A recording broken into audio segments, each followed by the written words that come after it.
The courtroom was silent.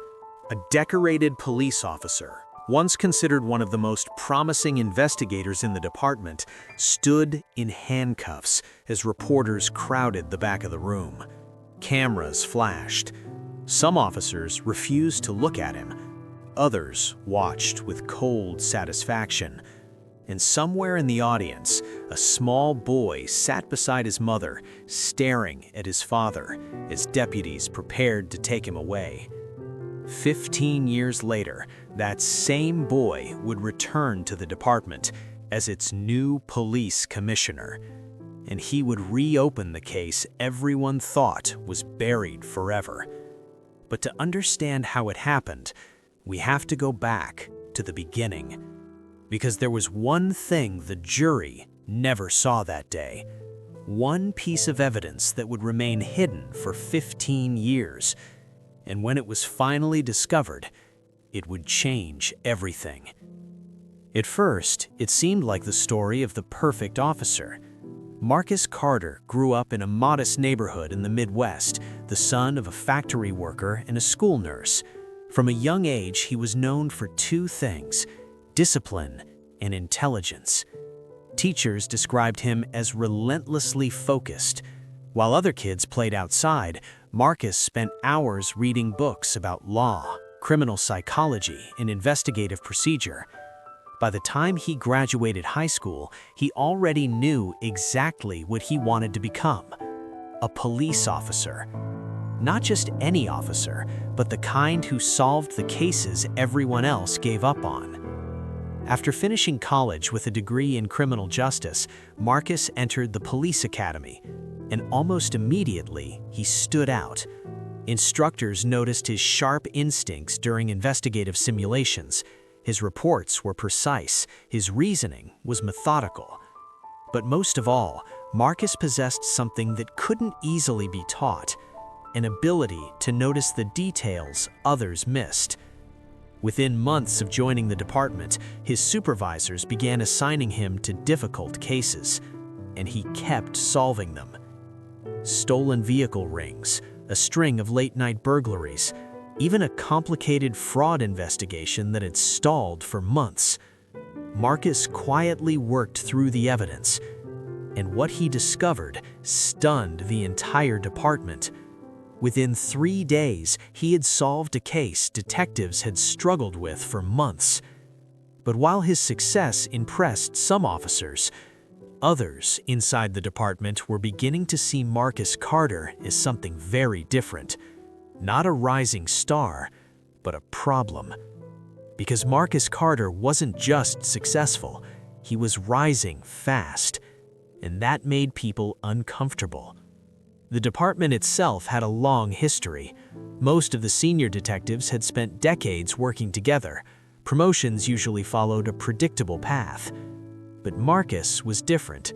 Only 3 years after joining the force, he was already being considered for the detective division. Some officers respected him for it. Others saw something entirely different: competition, or worse, a threat. At first, the tension was subtle. So subtle that Marcus almost didn't notice it. But looking back later, it was the first warning sign that something inside the department was about to go very wrong. Small things, a few jokes in the locker room that stopped when Marcus entered, training invitations that accidentally never reached him, conversations that suddenly went quiet. But Marcus ignored it. He believed the work spoke for itself, and for a while it did. At home, Marcus lived a quiet life with his wife Angela and their young son Isaiah. Isaiah adored his father. Whenever Marcus returned from a shift, the boy would run to the door and ask the same question: "Did you catch the bad guys today?" Marcus would laugh and lift him into the air. "Sometimes," he would say, "but real police work is about finding the truth." It was a lesson Isaiah never forgot. Inside the department, Marcus's reputation continued to grow. Detectives began quietly consulting him on complicated cases. Even some supervisors began relying on his analysis. But not everyone appreciated the attention he was getting. And that's when things began to shift. Because behind closed doors, some officers had started asking questions. Not about Marcus's work, but about his ambition. He thinks he's smarter than everyone else. He moves too fast. He's trying to show people up. At first, it sounded like ordinary workplace jealousy. But resentment, once it starts spreading, has a way of growing. And before long, something else began happening. Then, something strange started happening. Mistakes began appearing in Marcus's files. Small discrepancies in reports, evidence logs that didn't match his paperwork. At first, Marcus assumed they were clerical errors, but the pattern kept repeating. And that's when things began to feel deliberate. One evening, after finishing a late shift, Marcus noticed something strange. 2 internal affairs investigators were standing outside his supervisor's office. They stopped talking the moment he walked past, and for the first time in his career, Marcus felt like the department was watching him. Inside the station, the atmosphere had changed. Conversations stopped when he walked past.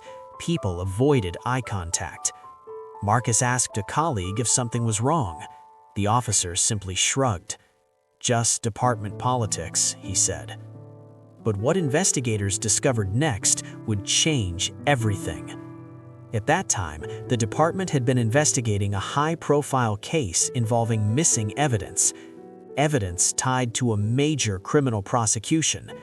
If that evidence disappeared, the entire case could collapse, and whoever was responsible could face serious charges. At first, it seemed like a simple administrative mistake. Evidence sometimes went missing due to clerical errors. But when supervisors reviewed the records, one name kept appearing, again and again. Marcus Carter. The log suggested he had handled the evidence shortly before it disappeared.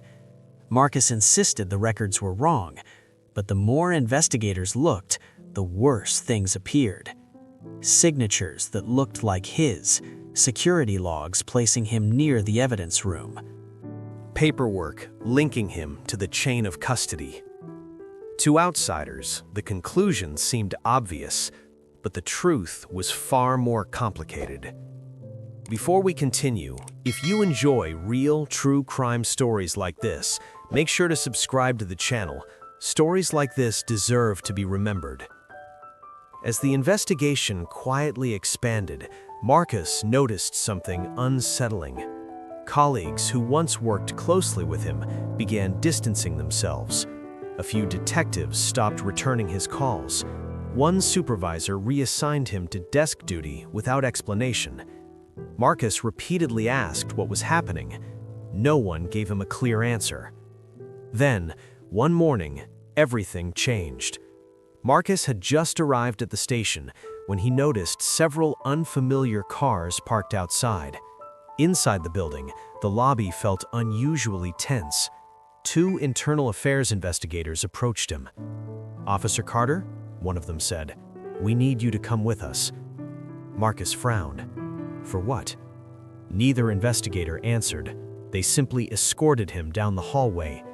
Other officers watched from behind their desks. Some looked shocked, others looked prepared. Marcus was taken into a small interview room. The door closed behind him. A file was placed on the table. Inside were documents, photographs, and evidence logs, all connected to the missing evidence case, all pointing directly at him. Marcus stared at the paperwork in disbelief. "This isn't possible," he said. "I didn't do this." But the investigators weren't convinced, because according to the documents in front of them, Marcus Carter had stolen critical evidence from an active case and possibly sold it to a criminal suspect. Marcus shook his head. "This is wrong," he said quietly. "You're looking at the wrong person." But what happened next shocked the entire department. And just hours later, something happened that nobody inside the department expected. Marcus Carter was placed under arrest. The same officer many believed was the future of the department was now the prime suspect in a corruption case. Charged and escorted out of the police station in handcuffs. The same building where he had once been considered the future of the department. Outside, reporters gathered as the news spread. A rising star in the police force had just been accused of corruption. But as the investigation moved forward, one terrifying question remained. Was Marcus Carter truly guilty? Or had someone inside the department just destroyed an innocent man?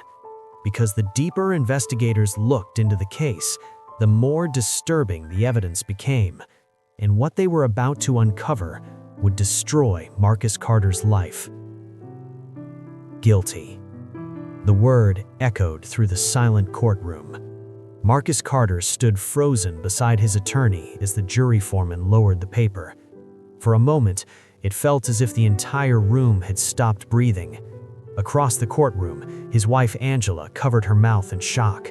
Behind her, their young son Isaiah stared in confusion, too young to fully understand what had just happened. But one question now hung over the entire case. Had the justice system just imprisoned an innocent man? Months earlier, when Marcus Carter was first arrested, the department insisted the evidence was overwhelming. Internal affairs investigators claimed the case was straightforward. Evidence from a major criminal investigation had vanished. Records showed Marcus Carter had been the last officer to handle it, and according to prosecutors, that evidence had later been connected to a suspect who mysteriously avoided conviction. The implication was devastating.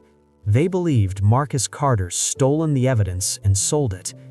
A decorated officer, a rising star in the department, accused of corruption. At first, Marcus assumed the truth would clear him. There had to be a mistake, but as the investigation expanded, the situation only grew worse. Detectives began examining months of department records, evidence logs, security footage, access cards, and slowly, a pattern began to appear. According to the official records, Marcus had accessed the evidence room on the night the materials disappeared. The entry log showed his badge number, his name appeared on the chain of custody documents, even his signature was present on several forms. To investigators, it seemed undeniable, but Marcus insisted something was wrong.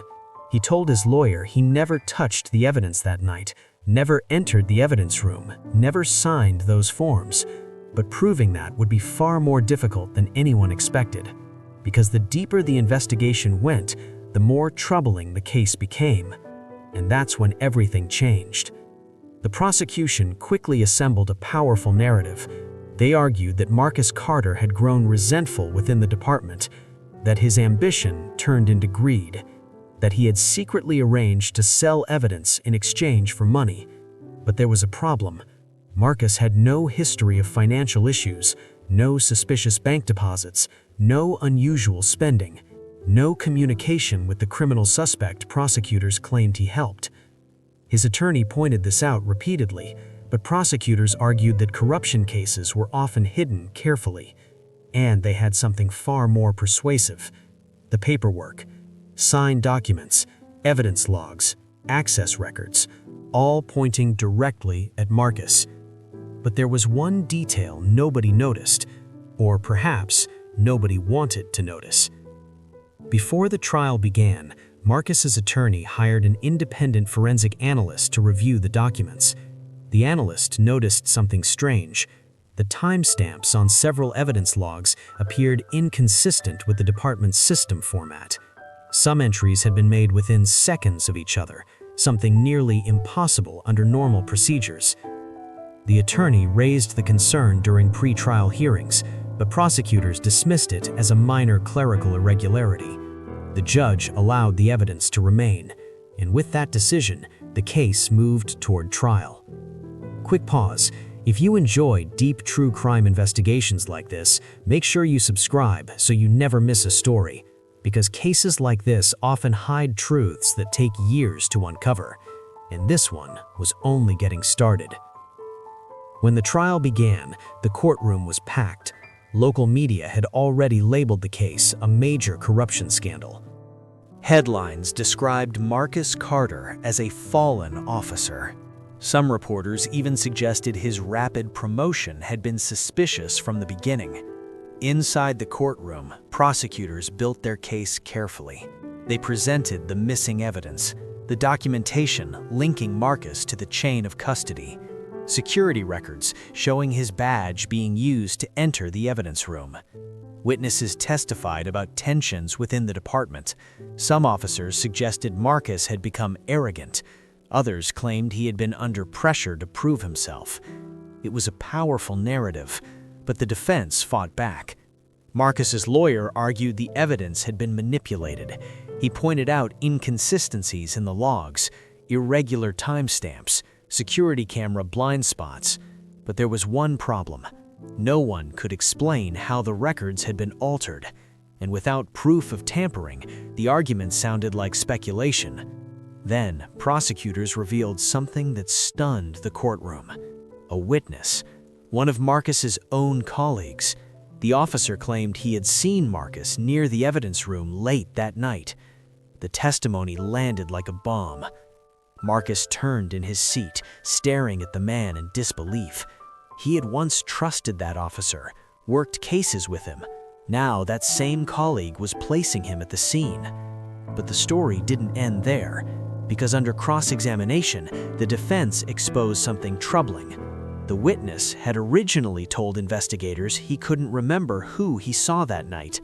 Only later, after several meetings with prosecutors, had he identified Marcus.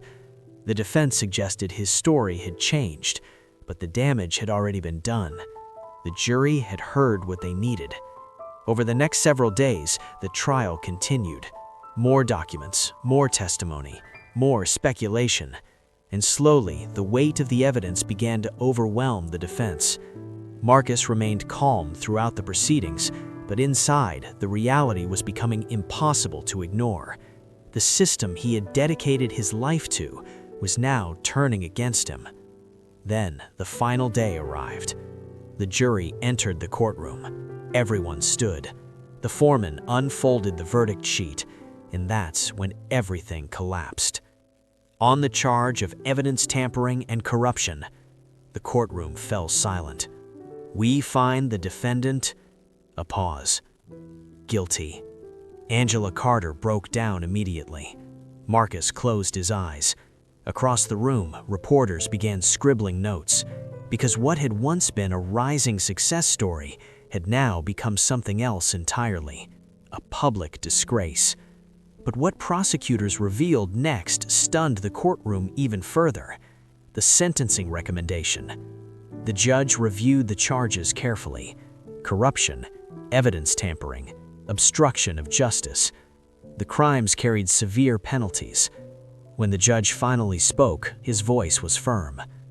Marcus Carter, this court finds that your actions betrayed the public trust. He paused before delivering the sentence. 15 years in state prison.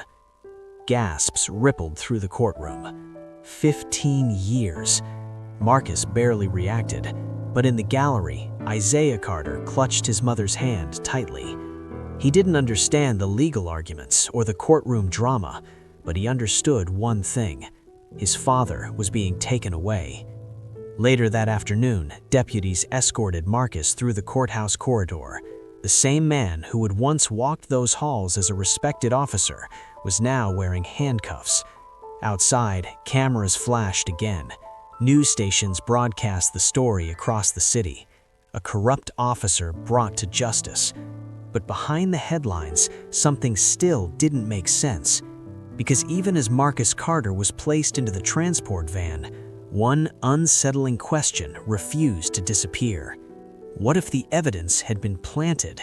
What if the investigation itself had been manipulated? Marcus looked out through the small metal window as the van doors closed. His life was over, his career destroyed, his family shattered, and his young son left behind. But the truth about what happened inside that department was still buried. And 15 years later, someone would finally begin digging it up. The discovery almost seemed insignificant, a small detail buried in a 15-year-old evidence log. But when Police Commissioner Isaiah Carter leaned closer to the document, his expression slowly changed. The timestamp didn't make sense, not just slightly off, impossible. And in that moment, one chilling question surfaced for the first time in 15 years. Had the department imprisoned one of its own? For most of his life, Isaiah Carter had lived under the shadow of a story the entire city believed it understood. His father had been a corrupt officer. That was the official version. The man who had once been praised as one of the department's most promising investigators had been exposed, prosecuted, and sentenced to 15 years in prison for evidence tampering and corruption. By the time Isaiah graduated college, the case had become nothing more than an old headline buried in newspaper archives. The department had moved on. Most people had forgotten. But Isaiah never did.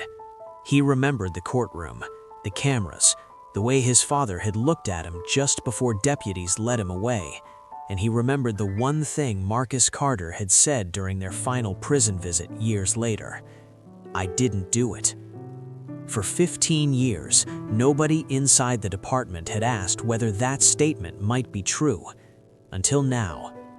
Isaiah Carter had built his own career far from the spotlight of his father's case. He studied law and public administration. Later, he joined city government and earned a reputation for integrity and reform. Over time, his work caught the attention of city leadership. Eventually, something unexpected happened. He was appointed police commissioner. The same department, the same building, the same halls where his father's career had once collapsed.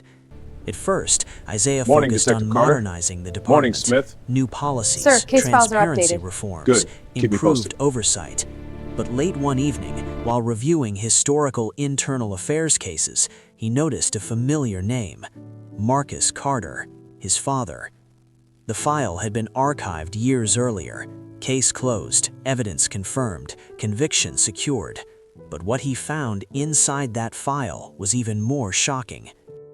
The evidence logs appeared normal at first, but when Isaiah compared them to the department's digital archive system, something strange appeared. The timestamps didn't match the system's standard format. Some entries were recorded seconds apart in a process that should have taken several minutes. Even more troubling, several entries had been entered during a period when the evidence database had been temporarily offline for maintenance, meaning the entries couldn't have been recorded when they claimed to be. Isaiah leaned back in his chair. For 15 years, nobody had asked this question, but now the possibility was unavoidable. The records might have been altered. And that's when everything changed. Isaiah quietly contacted the department's digital forensics unit. Instead of announcing an investigation, he requested a routine archival review. The analysts began examining the case files. Within days, they discovered something even more disturbing. The metadata inside the evidence logs showed signs of manual editing. Several files had been modified after Marcus Carter's arrest, not before, after. But the evidence told a different story than the one presented in court, because the modifications appeared to originate from an internal administrative account, an account used by only a handful of senior personnel 15 years earlier. Isaiah stared at the names connected to the account. One of them immediately stood out. The same officer who had testified against his father at trial, the colleague who claimed he had seen Marcus near the evidence room. Before we continue, if you enjoy investigative true crime stories like this, make sure to subscribe. Some of the most important truths take years to uncover, and this case was about to expose one of them. Isaiah authorized a quiet internal investigation. Detectives began reviewing the old security footage logs, personnel schedules, access card records. What they discovered next stunned even the most experienced investigators. On the night the evidence supposedly disappeared, Marcus Carter's access card had been used near the evidence room, but the physical security camera from that hallway had been disabled for maintenance. However, another camera in a nearby corridor had still been active. That footage had never been reviewed during the original investigation. When investigators finally recovered the archived recording, they saw something unexpected. Marcus Carter never appeared. Instead, another officer walked past the hallway at the exact time Marcus was supposedly there. The same officer who had testified during the trial. The same officer connected to the administrative account that modified the evidence logs. But there was still one missing piece. Why frame Marcus Carter? The answer surfaced during financial background checks. Investigators discovered that 15 years earlier, that officer had been deeply connected to a criminal informant involved in the very case where the evidence disappeared. If the evidence had remained in custody, the informants might have exposed several corrupt arrangements inside the department. Destroying the evidence protected them. But Marcus Carter had been the easiest person to blame. The ambitious young officer, the outsider, the one many colleagues already resented. And once the accusation began, the narrative had written itself. Within weeks, the findings were presented to the city's district attorney. The evidence was overwhelming. Manipulated records, false testimony, altered logs. The conviction that had sent Marcus Carter to prison had been built on corrupted evidence. 15 years ago, the system had failed. But now, the truth was finally emerging.